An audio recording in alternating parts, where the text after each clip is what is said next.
When my 19-year-old sister was rushed into the emergency room at 2:13 a.m., I stood in the cold hospital hallway calling my parents over and over. No one answered, and 7 days later at her funeral in church, her final letter named someone in a way that left the entire hall frozen in silence.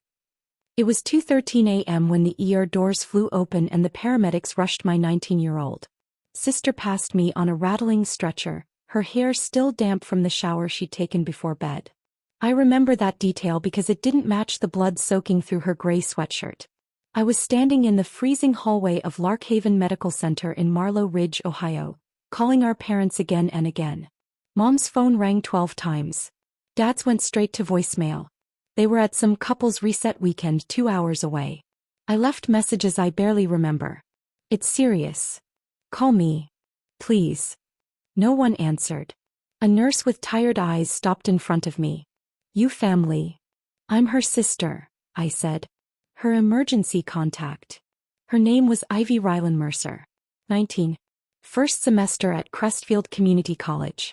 Working part-time at Cornerline Market to help pay for textbooks because financial aid never covers what they say it will. They told me it looked like an overdose.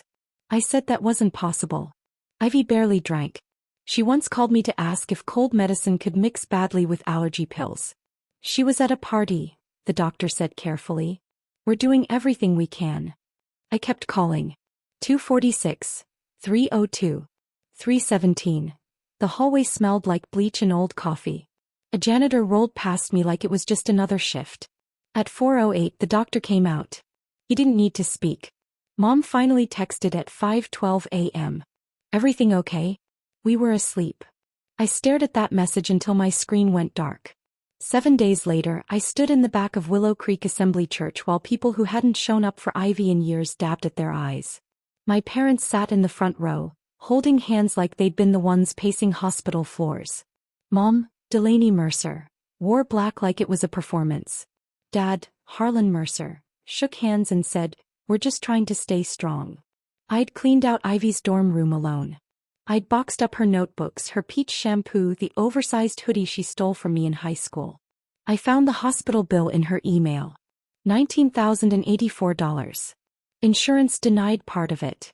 I put it on my credit card. What else was I supposed to do? The pastor cleared his throat.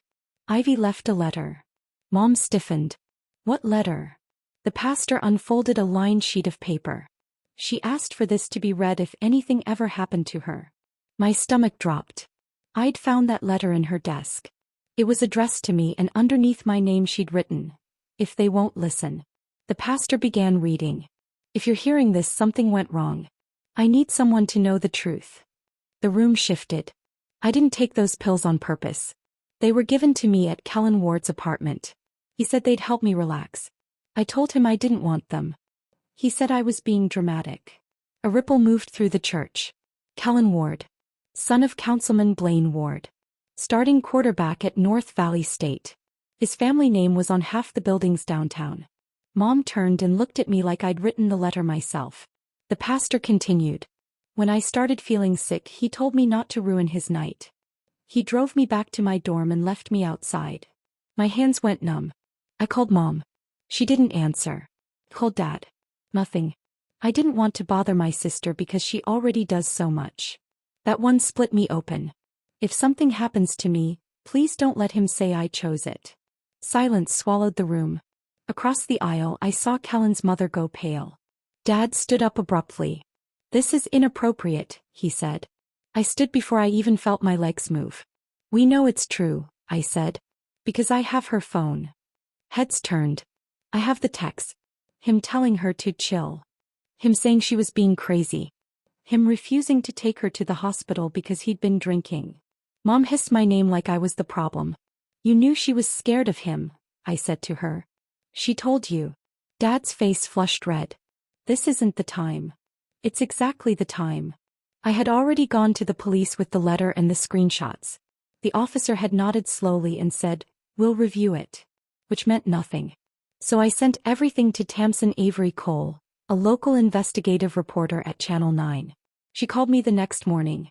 "Are you ready for this to get loud?" she asked. "I'm ready for it to be true," I said. 2 days before the funeral she aired the story. Factual. Asking why medical help wasn't called sooner. By the time the letter finished echoing through the church, half the room had already seen that segment. After the service, people didn't line up to comfort my parents. They came to me. A girl from Ivy's dorm whispered, "He did that to someone else." An older woman pressed my hand and said, "Thank you." That night my phone wouldn't stop ringing. Dad left a voicemail. "You've made this worse than it had to be. Worse than it had to be." Ivy was dead. Within a week the case was reopened. The university suspended Kellen pending investigation. Councilman Ward held a tight-lipped press conference about full cooperation. My parents stopped calling. I put Ivy's framed photo on the small table beside my couch. She's laughing in it, sunlight in her eyes.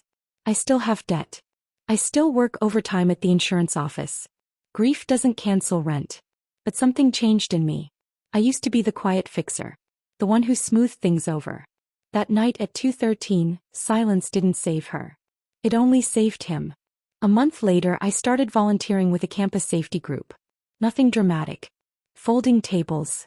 Flyers about consent and safe rides. Sometimes girls stop and tell me things quietly. I listen. It's not the kind of revenge that explodes. It's slower than that.